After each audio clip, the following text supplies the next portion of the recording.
Hello everyone, আসসালামু আলাইকুম। আজকে আমি আপনাদের সাথে শেয়ার করব আমাদের দুপুরের রান্নাবান্না। তো আজকে দেখতে পাচ্ছেন আমি একটা দেশি মুরগি, বাড়ির পালা মুরগি কেটে নিয়েছি। তারপরে সেটা ধুয়ে এখন রান্নার কাছে চলে আসছি। কড়াইতে তেল দিয়ে প্রথমে আলু কুচিগুলো ভেজে নিচ্ছি।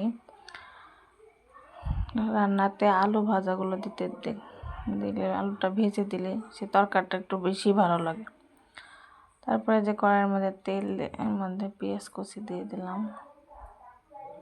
এটা একটু লাল লাল করে ভেজে নেব। মুরগির মাংসগুলো ধুয়ে এখানে পরিষ্কার করে রেখে দিয়েছি। তারপরে যে মশলাগুলো দিয়ে দিলাম, বাটা মশলা, গুঁড়া মশলা সব একসাথে দিয়ে ভালোভাবে কষিয়ে নিচ্ছি। কষানো হয়ে গেলে যে একটু পানি দিলাম যাতে একটু ভালোভাবে কষানো হয়।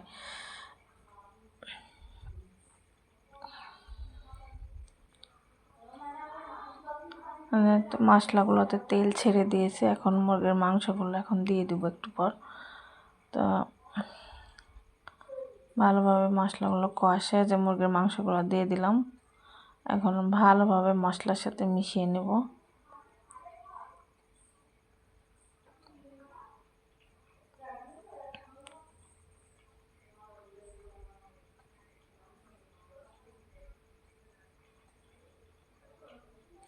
মাংসটা একটু ভালোভাবে কষাতে হবে, না হলে তরকারি আমার মনে হয় যে কষানোতেই অনেকটা বেশি ভালো নির্ভর করে।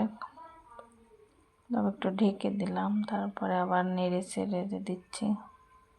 সুন্দর মতন কষানো হয়ে গেছে, তো মাখা মাখা হয়ে গেছে মুরগির মাংস। এখন আলুগুলো দিয়ে দিলাম, ভেজে রাখা আলুগুলো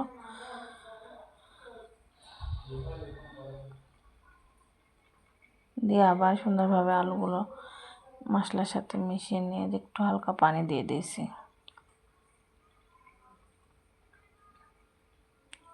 পানি দিয়ে আলুগুলো দিয়ে তাছাড়া আমি একটু করলা ভাজির জন্য ওখানে কেটে রেখেছিলাম ধুয়ে। রান্নাটা এখানে ঝোল দিয়ে দিয়েছি মুরগিতে, ঝোলগুলো ফুটে উঠেছে। এখানে যে মশলা গুঁড়ো দিয়ে দিলাম, গুঁড়ো মশলা, জিরা, ধনে, গরম মশলার গুঁড়োটা দিয়ে দিলাম। এখন কড়াই থেকে নামিয়ে নেব তরকারিটা।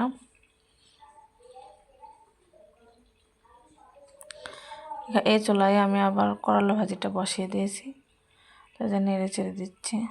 আজকে দুপুরে এই সিম্পল রান্না বান্নাই, দেশি মুরগির ঝোল আর করলা ভাজি। তো সবাই ভালো থাকবেন, আমাদের পাশে থাকবেন। ভিডিওটা কেমন লাগলো জানাবেন। আল্লাহ হাফেজ।